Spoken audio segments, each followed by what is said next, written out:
नमस्ते दोस्तों, आज की इस कहानी में आपका स्वागत है। मेरा नाम विराट है और मैं गुजरात का रहने वाला हूँ।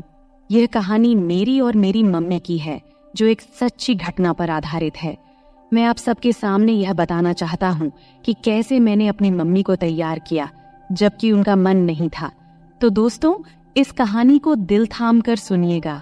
दोस्तों, हमारे परिवार में मैं, मेरे पापा और मेरी मम्मी और मेरी एक छोटी बहन है। मेरे पापा का नाम ब्रिज मोहन है और वह एक प्राइवेट कंपनी में काम करते हैं। और मेरी मम्मी का नाम शालिनी है, वह एक गृहिणी है। और मेरी छोटी बहन का नाम अनुष्का है और वह हाई स्कूल में पढ़ती हैं। और मेरा नाम तो आपको पता ही होगा। तो चलिए आज बढ़ते हैं। मम्मी पापा की लव मैरिज हुई थी और वह दोनों ही काफी शिक्षित हैं, इसलिए हमारे घर का माहौल काफी खुला और आधुनिक है। अगर मम्मी की बात करूं तो वह अपने शरीर का बहुत ध्यान रखती हैं और अच्छी तरह से शिक्षित होने के कारण शर्ट, जीन्स और टॉप पहनना उनके लिए आम बात है। मम्मी अपनी फिटनेस का ध्यान रखने के कारण काफी आकर्षक और खूबसूरत दिखती हैं। मैं घर में उनका इकलौता बेटा हूँ, इसलिए मुझे हमेशा बहुत प्यार मिला है और पापा मम्मी कभी मुझे नाराज नहीं करते हैं। जब भी समय मिलता है हम चारों मिलकर खुलकर बातें करते हैं। तो ये कहानी शुरू होती है जब मैं कॉलेज में था। मेरी परीक्षाएं खत्म हो चुकी थीं और गर्मियों की छुट्टियां चल रही थीं। उस समय मेरी बहन का भी छुट्टियां चल रही थीं। चूंकि मैं कभी रिश्तेदारों के यहाँ रहने नहीं गया था, इसलिए मैंने छुट्टियां घर पर ही छुट्टियां बिताने का फैसला किया। हालांकि मेरी बहन नानी के घर जाने की जिद करने लगी थी, इसलिए पापा ने उसे नानी के घर छोड़ आए। मुझे घर पर छुट्टियां बिताने में कोई परेशानी भी नहीं थी, क्योंकि मैं घर पर लैपटॉप में गेम खेलता और मोबाइल पर टाइम पास करता रहता था। एक दिन मैं लैपटॉप पर गेम खेल रहा था और उस समय घर की काम वाली बाई छुट्टी पर गई हुई थी, इसलिए मम्मी ही सारे काम कर रही थी। पापा सुबह ऑफिस चले गए थे और मम्मी घर के काम निपटा रही थी। उन्होंने उस दिन राजस्थानी ड्रेस पहना हुआ था और चूंकि वे घर पर ही थीं, इसलिए उन्होंने दुपट्टा नहीं लिया था। इस समय मम्मी मेरे कमरे में आई और झाड़ू लगाने लगी।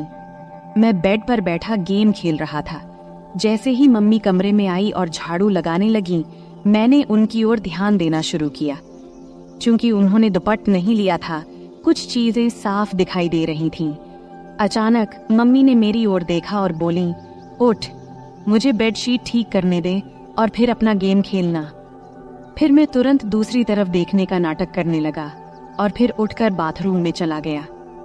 बाथरूम में जाकर मैंने सोचा कि कहीं मम्मी ने मुझे देखते हुए देख तो नहीं लिया। उस समय मैं डर गया था, लेकिन मेरे मन में कई तरह के विचार चलने लगे थे। मैं समझ नहीं पा रहा था कि जो मैंने देखा और सोचा वह सही था या गलत। फिर मैं बेडरूम में वापस आकर बैठ गया, लेकिन अब मेरा ध्यान गेम खेलने में नहीं लग रहा था। बेडशीट ठीक करके मम्मी किचन में चली गई थी।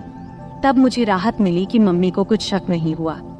फिर मैंने अपना लैपटॉप बंद कर दिया और मोबाइल पर टाइम पास करने लगा। अचानक मुझे एक नोटिफिकेशन आया और मैंने उस पर क्लिक किया। वहां मुझे कई कहानियां दिखीं, जिनमें एक कहानी माँ और बेटे के बारे में थी। मैंने वह कहानी पढ़ी जिसमें बेटा अपनी माँ के साथ किस तरह आनंद मनाता है। वह कहानी पढ़कर मेरे मन में भी कुछ वैसा ही ख्याल आने लगा। तब मैं बाथरूम में जाकर अपनी मम्मी के बारे में सोचते हुए हाथ से कुछ किया। फिर बाहर आया तो देखा कि उधर मम्मी किचन में खाना बना रही थी और फिर मैं फ्रिज से पानी की बोतल निकालते हुए मम्मी को देख रहा था। वे मेरी तरफ पीठ करके खड़ी थीं और मैं उन्हें ध्यान से देख रहा था। उनका ध्यान खाना बनाने में था, इसलिए उन्हें पता नहीं चला कि मैं उन्हें किस तरह देख रहा हूँ। और तभी अचानक मम्मी पीछे मुड़ी और मेरी तरफ देखते हुए बोली, क्या रे विराट, क्या हुआ, क्या देख रहा है? मैं घबरा गया और स्थिति संभालते हुए बोला, कुछ नहीं मम्मी, मैं देख रहा था कि मेरी प्यारी मम्मी कितनी मेहनत करती है, सुबह से लेकर रात तक। यह सुनकर मम्मी को बहुत अच्छा लगा और उसने कहा, हाँ बेटा, कुछ सालों में तुम्हारी भी पत्नी आ जाएगी मेरी मदद करने के लिए। और मम्मी हंस पड़ी। इतना कहकर मैं अपने बेडरूम में चला गया और सोचा कि मम्मी को क्या पता कि मैं उसे ही देख रहा था और क्या सोच रहा था। इस तरह मम्मी को देखते देखते कुछ दिन निकल गए और तब मैंने सोचा कि सिर्फ देखने से कुछ नहीं होगा, कुछ प्लान बनाना पड़ेगा। ऐसा सोचते सोचते शाम हो गई और पापा ऑफिस से घर आ गए। उन्होंने कहा कि ऑफिस के काम के लिए मुझे 10 दिनों के लिए विदेश जाना पड़ेगा। यह सुनकर मैं मन ही मन बहुत खुश हुआ और मैंने सहमति में सिर हिला दिया। फिर 3 दिन बाद पापा जाने वाले थे और मैंने ठान लिया कि जो भी करना है इन 10 दिनों में ही करना है, नहीं तो फिर ऐसा मौका नहीं मिलेगा। अगले दिन मंगलवार था। पापा जाने वाले थे, इसलिए थोड़ी बहुत शॉपिंग करनी थी।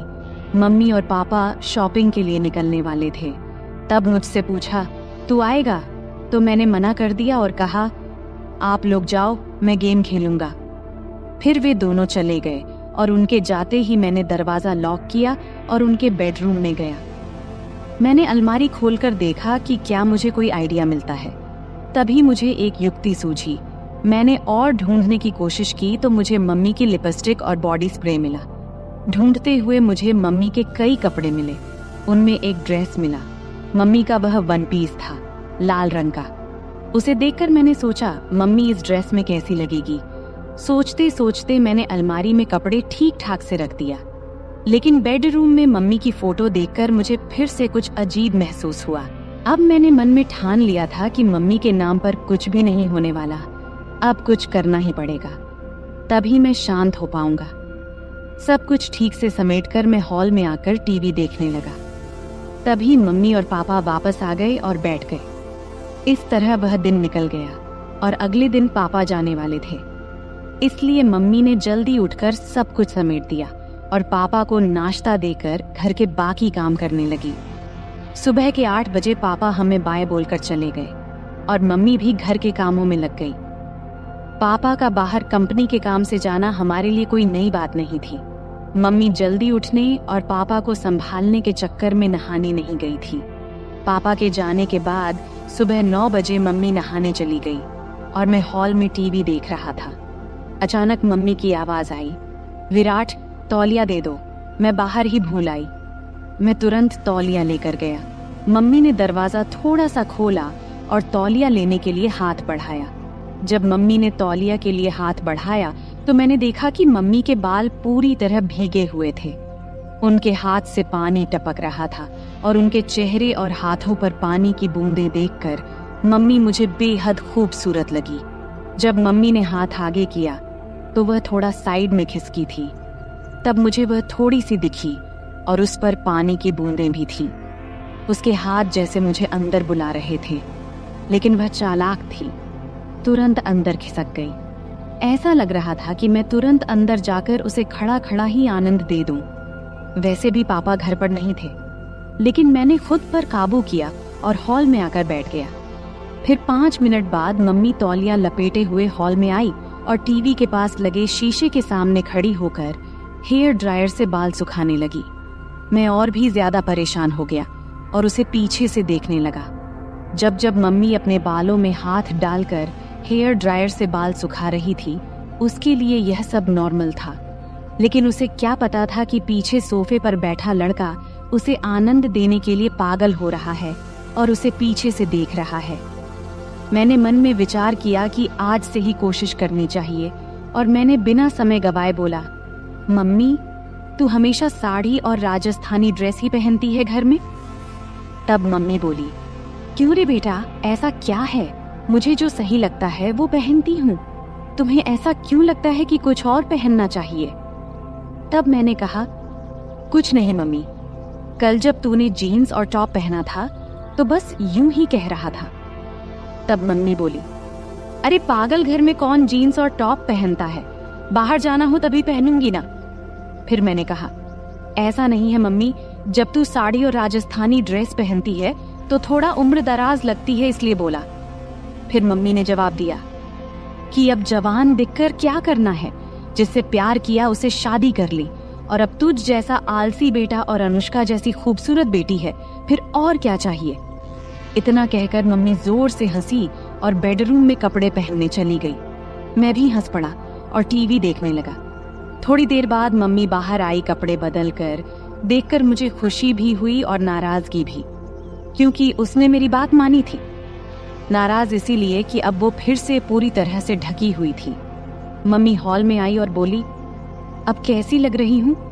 मैं हैरान होकर बोला, वाह, अब तो तू एकदम मेरी उम्र की लड़की लग रही है। मम्मी बोली, अरे बुद्धू, तेरे और मेरे बीच 18 साल का अंतर है और कैसे मैं तेरी उम्र की लग सकती हूँ। अब मुझे समझ नहीं आ रहा था कि क्या कहूँ, लेकिन कुछ तो कहना था, इसलिए मैंने कहा, अरे मम्मी, हमारा और तेरा उम्र का अंतर हमें पता है, लेकिन बाहर किसी को थोड़ी पता है। अगर हम दोनों बाहर घूमने गए तो लोग सोचेंगे कि हम गर्लफ्रेंड बॉयफ्रेंड हैं। इतना कहकर मैं जानबूझकर रुक गया और मम्मी की प्रतिक्रिया देखने लगा। तभी मम्मी ने बिना समय गवाए उत्सुकता से पूछा, अच्छा और क्या, बोलना बेटा। अब आगे मैंने कुछ नहीं बोला, बस इतना कहा कि छोड़ो मम्मी, तुम्हें गुस्सा आ जाएगा। तब मम्मी बोली, मुझे कभी तुझ पर गुस्सा आया है क्या? और तुझे भी पता है कि मेरा बेटा कभी गलत नहीं करता, तो मुझे गुस्सा क्यों आएगा? अब जल्दी बोल, क्या कहने वाला था? तब मैंने कहा कि अगर हम साथ में बाहर कहीं घूमेंगे गए तो लोग हमें गर्लफ्रेंड बॉयफ्रेंड समझेंगे, लेकिन तुम्हारे गले में मंगलसूत्र देखकर वे हमें पति पत्नी भी समझेंगे। ये सुनकर मम्मी जोर जोर से हंसने लगी। फिर मम्मी बोली, अरे बाप रे, इतनी छोटी सी बात के लिए मुझे क्यों गुस्सा आएगा? और फिर से मम्मी हंसने लगी। तब मैंने उनसे कहा, हंसो मत मम्मी। इतना कहकर मम्मी ने मुझे चिढ़ाने के लिए फिर से हंसना शुरू कर दिया और मैंने मम्मी की तरफ दौड़ लगाई, मजाक में मारने के लिए। मम्मी तब भागकर किचन में चली गई और हंसती रही। फिर मैं हॉल में बैठकर सोचने लगा कि चलो, शुरुआत तो हो गई है, लेकिन अभी बहुत काम बाकी है और वो भी उतना ही मुश्किल। मम्मी बहुत संस्कारी है और मैंने कभी उसे ऐसा महसूस नहीं किया कि उसे इस तरह की किसी चीज की कमी महसूस हो रही हो। मम्मी और पापा की लव मैरिज होने की वजह से खुशी तो उनमें पहले से ही है। जरूरत तो मुझे थी और मुझे वो जरूरत किसी भी हाल में पूरी करनी थी, वो भी मम्मी से। फिर थोड़ी देर बाद मैंने फिर से कोशिश शुरू की। मम्मी किचन में काम कर रही थी। मैं वहां गया और कहा, मम्मी, तुम्हें रोज रोज ये काम करते करते बोर नहीं होता क्या? तब मम्मी ने कहा, नहीं बेटा, जब हमारी काम वाली बाई आती है तब मुझे आराम मिलता है। तब मैंने कहा, माँ, अभी तो छुट्टियां शुरू ही हुई हैं और मुझे बहुत बोरियत फील हो रही है। तब मम्मी ने बोला, तो क्या करें, कहाँ चलें घूमने? हम दोनों ही हैं घर में अब। मैंने कहा, हाँ चलेंगे मम्मी, लेकिन पापा के आने के बाद। तब मम्मी बोली, तब तक क्या करेगा? मैंने बोला, मुझे एक गेम पता है, अगर तुम्हें कोई दिक्कत न हो तो खेलते हैं घर में। मम्मी ने कहा, मुझे लैपटॉप पर गेम्स खेलने में कोई दिलचस्पी नहीं है, कुछ और बताओ। फिर मैंने कहा, अरे मेरी प्यारी मम्मी, लैपटॉप पर नहीं, बस ऐसे ही हम दोनों खेलेंगे। तब मम्मी बोली, अच्छा ठीक है, कौन सा गेम है? मैंने बोला, मम्मी, ट्रूथ और डेयर। तब मम्मी बोली, अच्छा वो गेम ठीक है, खेलते हैं, लेकिन पहले मुझे घर के काम खत्म करने दे, फिर खेलेंगे। तब मैंने कहा, ठीक है मम्मी, तब तक मैं अपने बेडरूम में जाता हूँ, जब तुम्हारा काम खत्म हो जाए तो बेडरूम में आ जाना। ये कहकर मैंने उसे पीछे से गले लगा लिया और गाल पर एक किस किया और फिर बेडरूम में जाकर बैठ गया। मैं बेडरूम में बैठकर सोचने लगा कि मम्मी तैयार तो हो गई है, लेकिन क्या पूछूं जिससे उसे गुस्सा न आए और मेरा काम भी हो जाए। थोड़ी देर बाद मम्मी बेडरूम में आई और मेरे सामने बैठ गई। फिर मम्मी बोली, अब बोल, क्या खेलना है? तब मैंने बोला, मम्मी तुम्हें तो पता ही ट्रूथ और डेयर का खेल, अब मुझे बताओ कि गेम की शुरुआत तुम करोगी या मैं? तब मम्मी ने कहा, तुम ही करो शुरुआत। फिर मैंने मम्मी से पूछा, आपको ट्रुथ चाहिए या डेयर? तब मम्मी बोली, ट्रुथ। फिर मैंने सवाल पूछा, तुम्हारा शादी से पहले कोई बॉयफ्रेंड था? मेरा सवाल सुनते ही मम्मी बोली, ये कैसा सवाल है विराट? तब मैंने कहा, यही मेरा सवाल है और आपने ही तो ट्रुथ चुना है, तो अब बताओ। फिर मम्मी बोली, हाँ मेरा बॉयफ्रेंड था और वह तुम्हारे पापा ही है। इसके बाद मैं मम्मी से बोला, अब आप मुझसे पूछो, मेरा भी ट्रुथ है। तब मम्मी ने थोड़ा सोचा और फिर मुझसे सवाल पूछा। मम्मी बोली, तुम्हारी कोई गर्लफ्रेंड है? तब मैंने हाँ में जवाब दिया और कहाँ हाँ है, वह मेरे सामने ही बैठी है। मेरा जवाब सुनते ही मम्मी थोड़े गुस्से में बोली, अरे बेटा, ऐसा बोलना गलत है, मैं तुम्हारी मम्मी हूँ। शुरू में ही मेरा आत्मविश्वास थोड़ा कम हो गया, क्योंकि मम्मी को ऐसे गेम्स में कोई इंटरेस्ट नहीं था और वह संस्कारी थी। लेकिन मैं हार मानने को तैयार नहीं था। तभी मैंने कहा, अरे मम्मी, मजाक में बोला था, आप तुरंत क्यों गुस्सा हो जाती हो? तब मम्मी प्यार भरी मुस्कान के साथ हंस पड़ी और सिर हिला दिया। इसके बाद फिर मैं मम्मी से पूछा, अब आपको क्या चाहिए, ट्रुथ या डेयर? तो फिर से मम्मी ने ट्रुथ बोला। तब मैं उनसे सवाल किया, शादी से पहले क्या आपने कभी आनंद लिया या कोई खेल खेला है? तब मम्मी गुस्से में बोली, विराट, ये ज्यादा हो रहा है। मुझे नहीं लगता कि तुम्हें ऐसे सवाल पूछने चाहिए। अब हमें यहीं रखना चाहिए। इस पर मैं कहा, अरे मम्मी, हम अच्छे दोस्त हैं और मुझे नहीं लगता कि तुम मुझसे कुछ छुपा सकती हो। अगर तुम मुझसे प्यार करती हो और मुझ पर विश्वास है तो। फिर मम्मी बोली, लेकिन बेटा, तुम मेरे बेटे हो और ये बातें सही नहीं है। तब मैंने उनसे कहा, मम्मी, तुम तो बहुत पढ़ी लिखी हो, फिर भी तुम्हें ये बातें गलत लगती हैं। ये वही बातें हैं जो हमें फर्स्ट साइंस में सिखाई जाती हैं। तब मम्मी बोली, ये साइंस में नहीं सिखाई जाती बेटा। तब मैंने कहा, नहीं सिखाई जाती तो फिर मुझे इन चीजों के बारे में कुछ भी पता नहीं होना चाहिए। इसके बाद मम्मी बोली, तुम्हें हर चीज जानने का पूरा हक है, लेकिन ध्यान रखो कि तुम किससे पूछ रहे हो। तुम मुझसे यानी अपनी माँ से ये सब पूछ रहे हो। तब मैंने कहा, मम्मी, तुम्हें भी पता है कि मेरे कोई और दोस्त या गर्लफ्रेंड नहीं है, तो मैं किससे पूछूं? तुम ही हो जिससे मैं हर बात करता हूँ। तब मम्मी को थोड़ा बुरा लगा, क्योंकि बचपन से ही मैं ज्यादा बाहर नहीं गया था और इसलिए मेरे ज्यादा दोस्त भी नहीं थे। उसे समझ में आ गया कि मैं नहीं मानूंगा, तो वह बात करने के लिए तैयार हो गई। तब मम्मी बोली, हाँ, हमने कई बार वैसे किया है और एक बार आनंद भी लिया था। तब मैंने कहा, मम्मी, इतनी छोटी सी बात के लिए कितना समय लिया? इस पर मम्मी बोली, अब तो खुश हो ना? फिर मम्मी थोड़ी मुस्कुराई और बोली, अब तुम बताओ, तुम्हें क्या चाहिए, ट्रुथ या डेयर? तब मैंने उनसे कहा, डेयर। इसके बाद मम्मी ने सवाल किया, क्या तुमने कभी किसी को किस किया है? तब मैंने कहा, नहीं, लेकिन अगर कोई लड़की तुम्हारी तरह दिखने वाली और तुम्हारे जैसी मिली तो जरूर करूंगा। इस पर मम्मी बोली, क्या? अभी तो तुम कह रहे थे कि मैं तुम्हारी गर्लफ्रेंड हूँ और अब फिर कह रहे हो कि अगर कोई और मिली तो करोगे। इतना सुनते ही मैंने बोला, तो क्या तुम्हें किस करूं? तब मम्मी बोली, हाँ, लेकिन गाल पर। मैंने कहा, नहीं, मुझे कहीं और चाहिए। अब मम्मी बहुत गुस्सा हो गई थी और मुझे डांटने लगी, लेकिन फिर भी मैंने हार नहीं मानी, क्योंकि मुझे पता था कि अगर अब रुक गया तो फिर कभी मम्मी से बात नहीं कर पाऊंगा। किसी तरह मम्मी को शांत किया और गेम फिर से शुरू किया। मैंने कहा, ठीक है मम्मी, गाल ही सही, अब मैं करूं? तब मम्मी बोल, हाँ, जल्दी करो। तब मैंने मम्मी के पास गया और कुछ देर देखता ही रहा। फिर मैंने वह किया जो मुझे नहीं करना चाहिए था। फिर धीरे धीरे मम्मी को तैयार करके मैंने मजा लेना शुरू कर दिया। अभी थोड़ा सा लिया था, तभी मम्मी ने मुझे रोकने की कोशिश की। तब मैंने महसूस किया कि मैं अपनी हदें पार कर रहा हूँ। इस समय मम्मी की आंखों में नाराजगी और चिंता साफ झलक रही थी। उन्होंने मुझे प्यार से समझाते हुए कहा, विराट, ये सब बातें एक मजाक तक ठीक हैं, लेकिन माँ बेटे के रिश्ते की एक मर्यादा होती है, हमें उसे पार नहीं करना चाहिए। मैंने मम्मी की बात को गंभीरता से लिया। मुझे भी एहसास हुआ कि मम्मी का दिल दुखाना गलत था।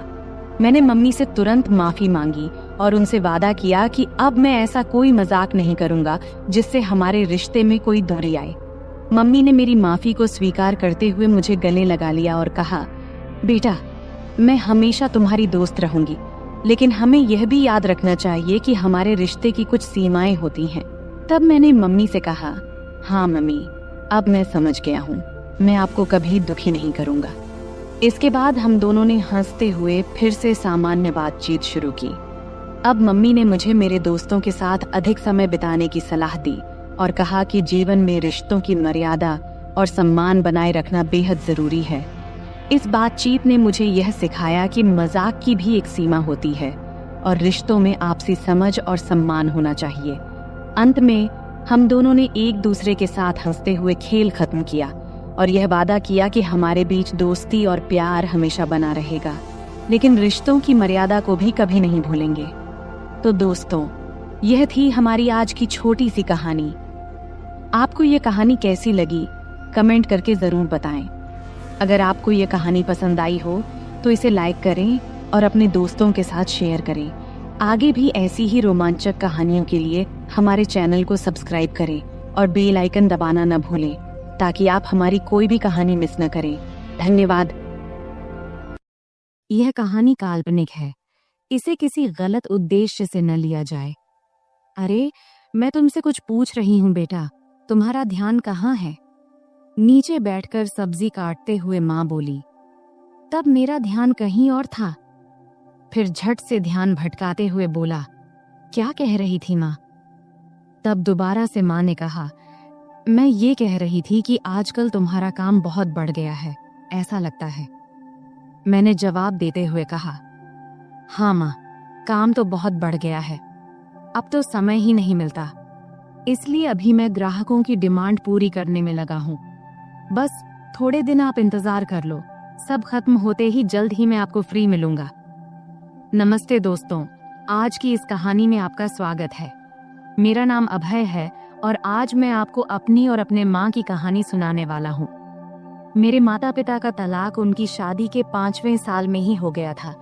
उस समय मेरी उम्र सिर्फ 4 साल थी और मेरी माँ 24 साल की थी।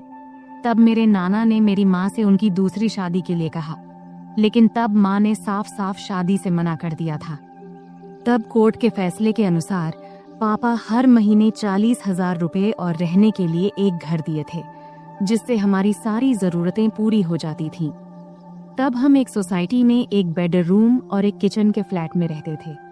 तब घर में सिर्फ मैं और माँ ही थे, इसलिए हम दोनों एक दूसरे से ही बातें किया करते थे। मेरी माँ का स्वभाव थोड़ा सख्त था, लेकिन हम दोनों एक दूसरे का ख्याल अच्छे से रखते थे। अब मेरी उम्र 28 साल है और मेरी माँ 48 साल की है। मैंने ग्रेजुएशन के बाद फैशन डिजाइनिंग का कोर्स किया था और एक बड़े डिजाइनर के साथ काम करना शुरू किया। वहां से बहुत कुछ सीखने के बाद मैंने अपना खुद का सिलाई की दुकान खोला, जो धीरे धीरे अच्छा चलने लगा। अब मेरे पास बस टेलर काम करते हैं। एक दिन सुबह माँ सब्जी काट रही थी, तब उन्होंने मुझसे पूछा, अभय, तुम किस तरह के कपड़े बनाते हो? मैंने कहा, लेडीज के सभी तरह के कपड़े। क्यों माँ, क्यों पूछ रही हो? उन्होंने कहा, ऐसे ही रे। फिर माँ ने पूछा, साड़ियाँ, ब्लाउज, साया, घाघरा चोली, ये सब भी बनाते हो क्या? मैंने कहा, हाँ माँ, सब बनाते हैं। फिर माँ ने कहा, तब तो तुम्हारे सिलाई की दुकान में रोजाना बहुत सारे महिलाएं आती होंगी। इस पर मैंने कहा, हाँ माँ, बिजनेस किया है तो पुरुष, महिलाएं सब तो आएंगी ही ना। फिर आगे माँ ने पूछा, तो बेटा महिलाएं का नाप कौन लेता है? कोई आदमी रखा है क्या? तब मैंने कहा, हाँ माँ, सब मैनेज हो जाता है, आजकल सब चलता है, लेकिन तुम इतना क्यों पूछ रही हो? इस पर माँ ने कहा, मुझे भी कुछ ब्लाउज सिलवाने हैं, मेरी जो दोस्त थी उसने अब काम छोड़ दिया है। मैंने कहा, माँ, आप इतने देर से पहेलियां क्यों बुझा रही थी? अगर आपको ब्लाउज बनवाना है तो इसमें दिक्कत क्या है? तुम अपना पुराना ब्लाउज दे दो, मैं टेलर को दे दूंगा, वह बना देगा, फिर लाकर तुम्हें दे दूंगा।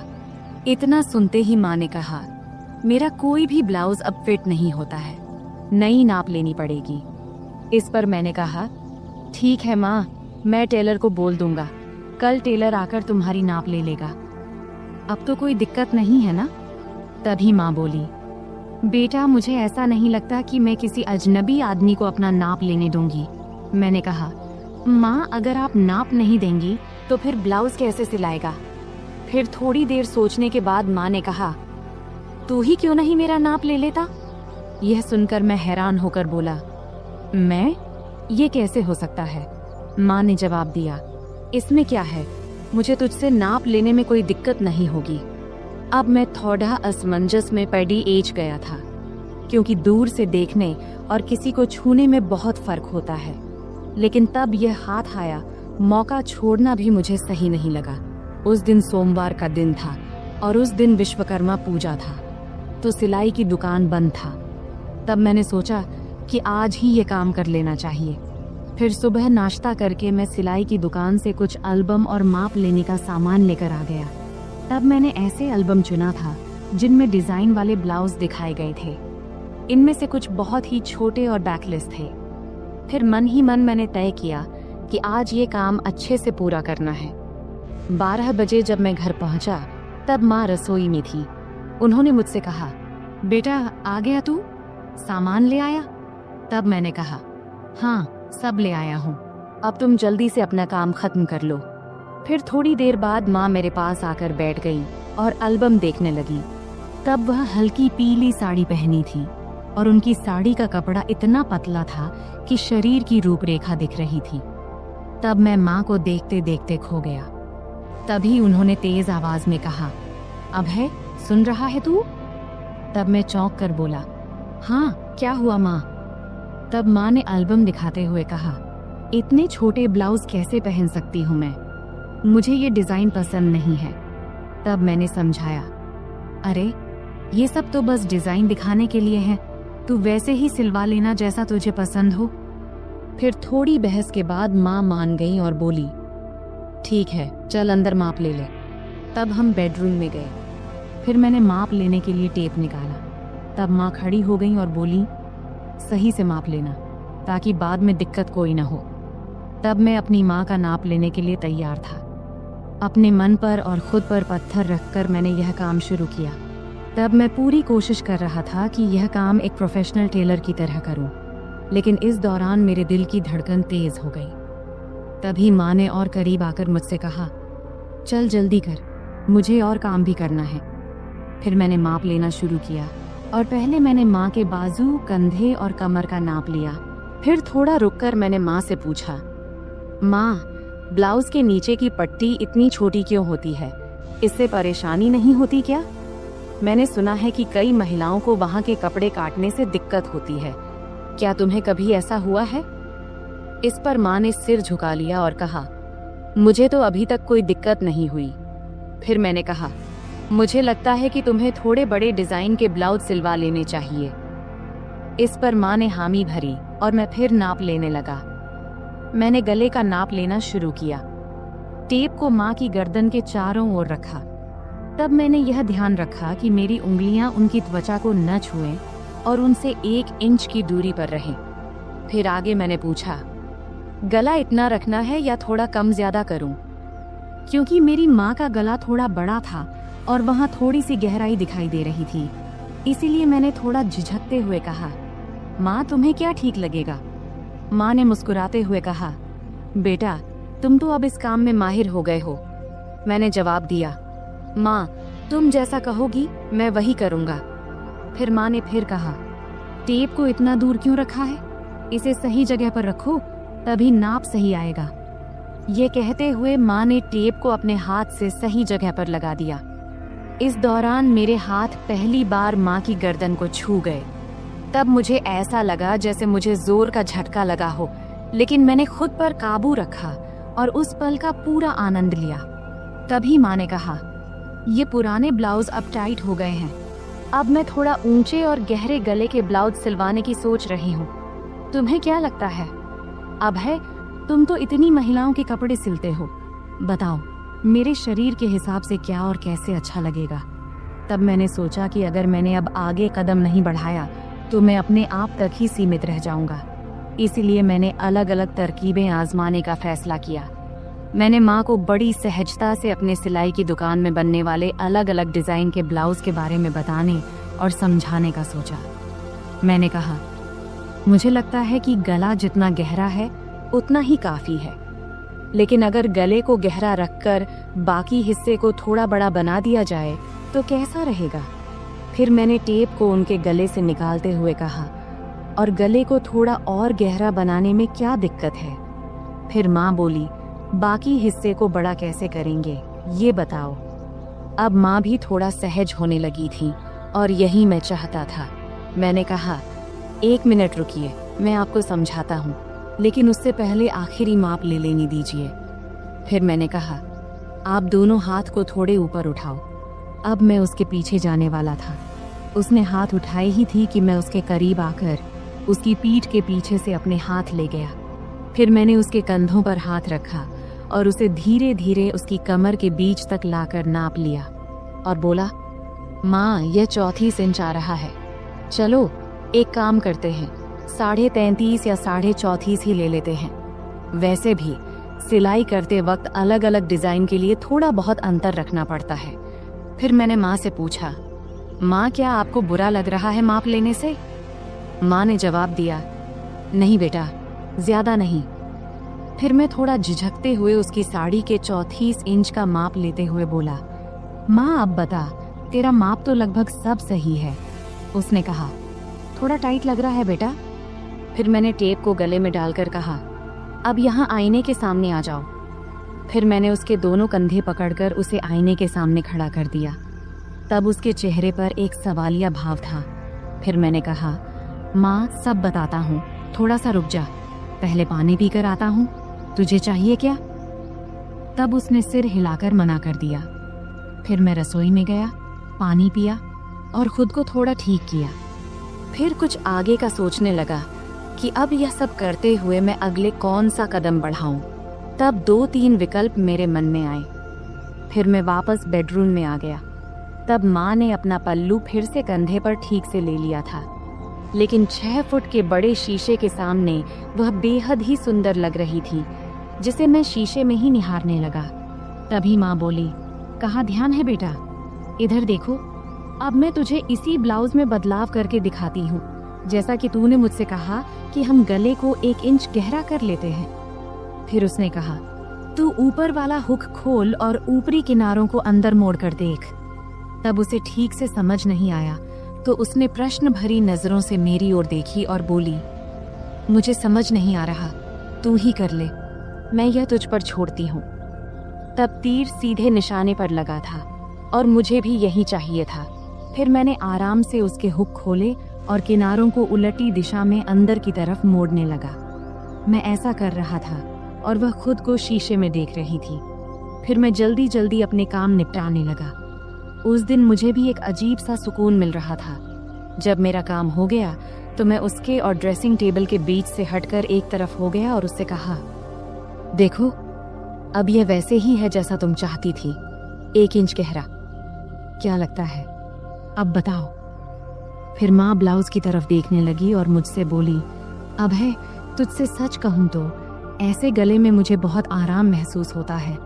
ऐसे ब्लाउज पहनने पर ऐसा नहीं लगता जैसे हंस को पानी में तराने से। फिर मैंने कहा, माँ, नाराज मत होना, लेकिन एक बात कहूँ। अब मैं अगला कदम उठाकर उसे और सहज करने की कोशिश करना चाहता था। तब माँ मुस्कुराते हुए बोली, नहीं रे अभय, मैं तुझसे कैसे नाराज हो सकती हूँ, बोलना जो बोलना है। तब मैंने सावधानी से कहा, इतने गहरे गले वाले ब्लाउज से सब कुछ बहुत ज्यादा नजर आता है और यह थोड़ा अजीब भी लगता है। यह सुनते ही माँ ने अपने ब्लाउज की 3 इंच अंदर की तरफ मोड़ी और हंसते हुए बोली, मुझे कौन देखने वाला है अभय, घर पर तो हम दोनों ही रहते हैं और बाहर मुझे बहुत कम ही जाना पड़ता है।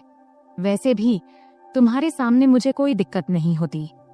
मैंने कहा, माँ, मुझे यह जरूरी लगा कि आपको बता दूं, फिर आप जैसा बोलोगी वैसा ही होगा। इस पर माँ मुस्कुराई और बोली, ठीक है बाबा, अब तुम करो। फिर मैंने कहा, मैं तुम्हें वैसे ही ब्लाउज दिखाता हूँ जैसा मैं बता रहा था। उसके बाद मैं उसके एकदम सामने गया। जैसे ही मैं उसके पास गया, वह थोड़ा आगे बढ़ी। फिर मैंने ब्लाउज का हुक वापस लगाने के लिए ब्लाउज को ठीक करना शुरू किया। फिर फोटो लेने के बाद मैंने उसे वापस सही से पहना दिया। फिर मैंने उसके दोनों कंधों के पास से ब्लाउज के किनारे पकड़ा और हल्का सा खींचा ताकि उसके कंधे साफ नजर आएं। ब्लाउज अब ढीला हो गया था और उसके कंधे लगभग उघड़ गए थे। इसके बाद मैंने नीचे से दोनों तरफ अपनी 2 उंगलियां अंदर डालीं और वह सहजता से ब्लाउज के अंदर चली गई। तब उसने मेरी तरफ देखकर कहा, क्या कर रहे हो बेटा, मुझे कुछ समझ नहीं आ रहा, बस 1 मिनट रुको माँ। मैंने सिर हिलाते हुए कहा और फिर अपने काम में लग गया। अब मैंने उसके ब्लाउज के नीचे की किनारी पकड़ा और उसे थोड़ा नीचे खींचा। फिर मैंने उसके ब्लाउज के नीचे के दोनों हुक खोल दिए अब उसकी गर्दन की कटिंग थोड़ी दिख रही थी।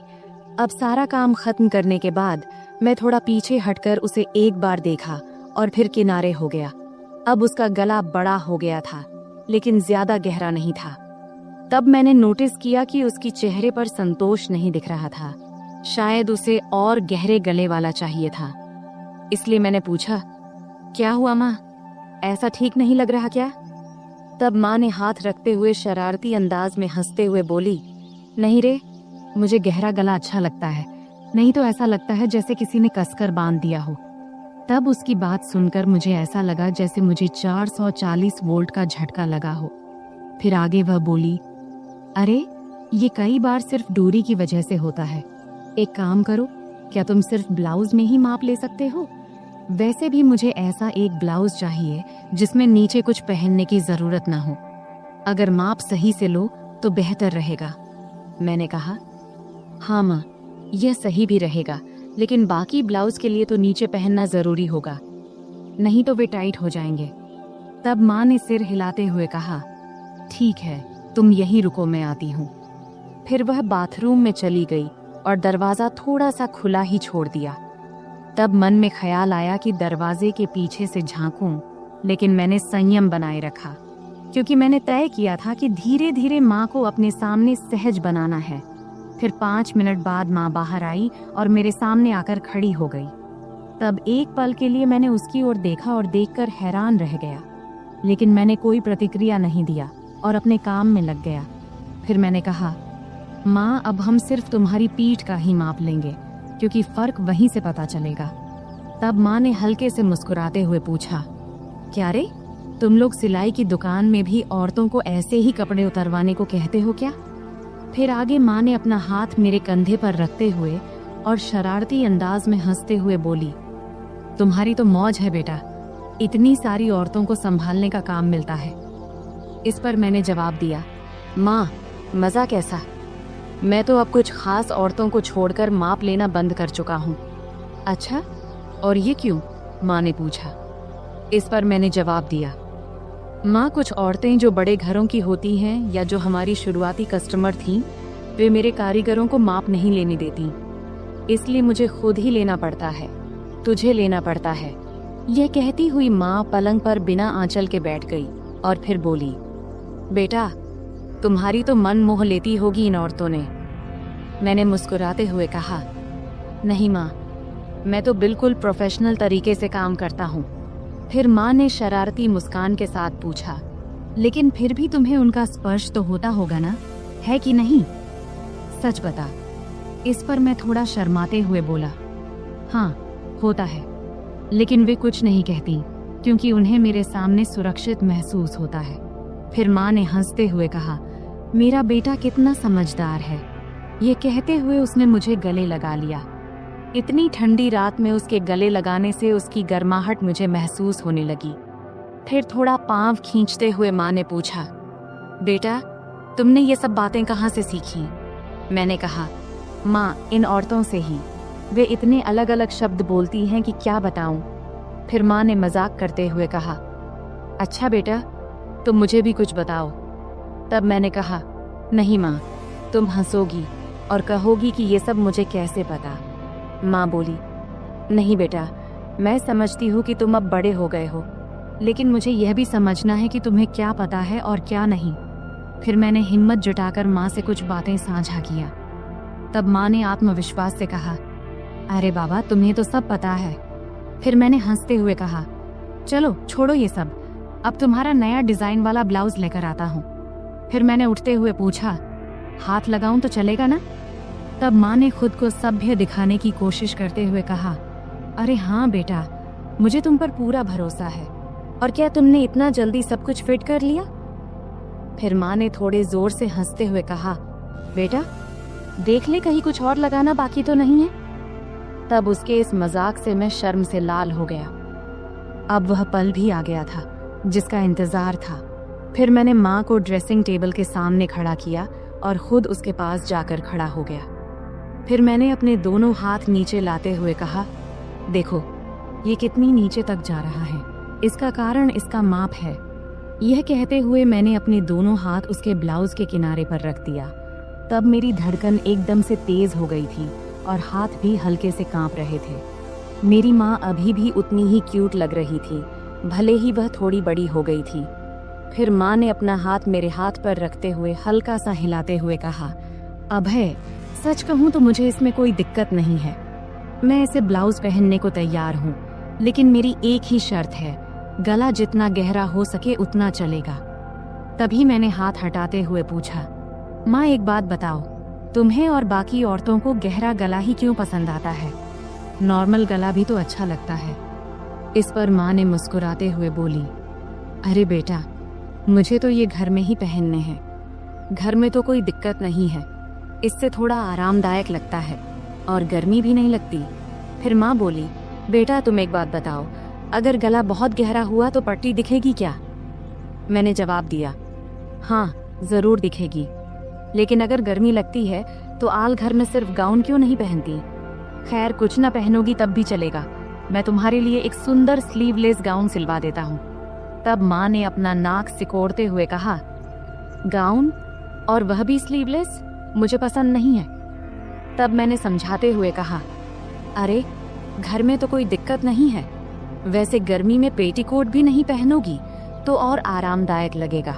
चलो एक काम करते हैं, एक ऐसा गाउन सिलवा कर देख लो, बस एक बार पहन कर देखना, अगर अच्छा लगे तो ठीक, वरना मत पहनना। तब माँ ने सोचा और कहा, ठीक है बाबा, एक बार ट्राई कर लेंगे, अब आगे क्या करना है? मैंने हल्की मुस्कान के साथ कहा, आप तो बस इसे फाइनल कर लेते हैं, और अगर गाउन अच्छा लगा तो तुम्हें और भी सिलवा दूंगा। फिर मैंने माँ को गाउन का सैंपल दिखाने के लिए अलमारी से एक गाउन निकाला और कहा, देखो ये स्लीवलेस है, लेकिन इसका मटेरियल बहुत कंफर्टेबल है, इसे पहनकर देख लो, अगर अच्छा लगे तो इस डिजाइन में कुछ और बना दूंगा। माँ थोड़ा हिचकिचाई, लेकिन फिर उसने कहा, ठीक है, इसे पहनकर देखती हूँ। वह गाउन लेकर बाथरूम में चली गई। तब मैं थोड़ा नर्वस था, लेकिन खुद को शांत रखने की कोशिश कर रहा था। कुछ देर बाद माँ बाहर आई। गाउन में वह बहुत प्यारी लग रही थी। आते उसने पूछा, कैसा लग रहा है बेटा? मैंने कहा, बहुत अच्छा लग रहा है, तुम पर यह डिजाइन बहुत सूट कर रहा है। फिर माँ ने आईने में खुद को देखा और हल्के से मुस्कुराई। फिर उसने कहा, हाँ ये तो सच में बहुत आरामदायक लग रहा है। फिर मैंने माँ से कहा, तो पक्का, अब मैं ऐसे 2-3 और डिजाइन तैयार कर दूंगा। माँ ने कहा, ठीक है, लेकिन ध्यान रखना कि मटेरियल हमेशा ऐसा ही होना चाहिए, और हाँ गला थोड़ा गहरा हो तो बेहतर होगा। फिर मैंने सहमति में सिर हिलाया। यह कहते हुए माँ फिर से सामान्य कपड़ों में वापस आ गई। फिर हमारी बातचीत यही खत्म हो गई। आखिरकार मैंने महसूस किया कि माँ के साथ ये बातचीत न केवल उनके आराम के लिए थी, बल्कि एक नए दृष्टिकोण को समझने की भी थी। यह एक ऐसा पल था जहां हम दोनों एक दूसरे की भावनाओं को बेहतर तरीके से समझ सके। तो दोस्तों, यह थी हमारी आज की छोटी सी कहानी। आपको यह कहानी कैसी लगी कमेंट करके जरूर बताएं, और अगर आपको यह कहानी पसंद आई हो तो इसे लाइक करें और अपने दोस्तों के साथ शेयर करें। आगे भी ऐसी ही रोमांचक कहानियों के लिए हमारे चैनल को सब्सक्राइब करें और बेल आइकन दबाना न भूलें, ताकि आप हमारी कोई भी कहानी मिस न करें। धन्यवाद।